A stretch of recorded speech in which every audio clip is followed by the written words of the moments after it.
actually always felt like my calling was like into like full-time ministry, and that never came about. That was like a frustration for me. So I went and started pursuing like a career in business finance. Our kids were all really young and life was crazy, and we realized, what are we doing? Is this like our calling in life?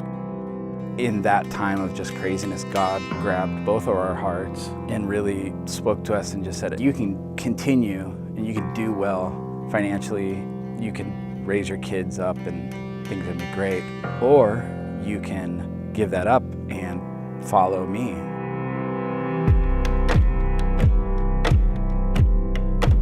That was kind of hard for me because I had already kind of come to the conclusion that like full-time ministry wasn't my calling.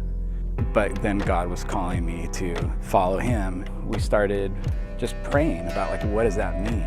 During that time, the Lord really put Mexico on our hearts. He provided like green lights, open doors, like go, go. After about a month being there, we were asked to come into the orphanage to kind of be the house parents. It just didn't mesh. At the end of that period, the directors returned from a time away, and they came back, and really what was communicated to us was like, this isn't gonna work. And we always joked, like in our process coming up to Mexico, like, well, you know, man plans his ways and Lord directs his steps. But it was, I think, the first time in our lives we had experienced a complete deterioration of all of our plans.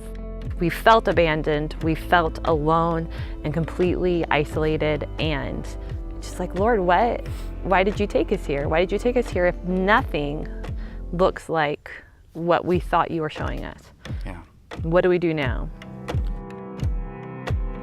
But as our time like kind of serving at the church, the pastor and his wife approached us for us to focus our like ministry, I guess, our work at the church and help them out. And I was really excited about that. And then they decided to... They left. They left for a year. They left for a year. The Lord had prepared us to be there to help their son to kind of carry the church through during this time while they were gone. And I think in all of that, we had always had this attitude, we're willing to follow you wherever you want us to go. And we knew, well, we're already here. We're in Mexico. The Lord has a work he's doing here.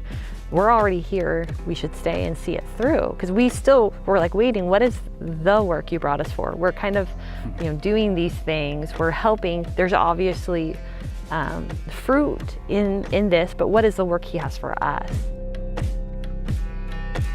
We prayed for a time like, okay, Lord, what's our next step? Every time we prayed, it was just really closed doors.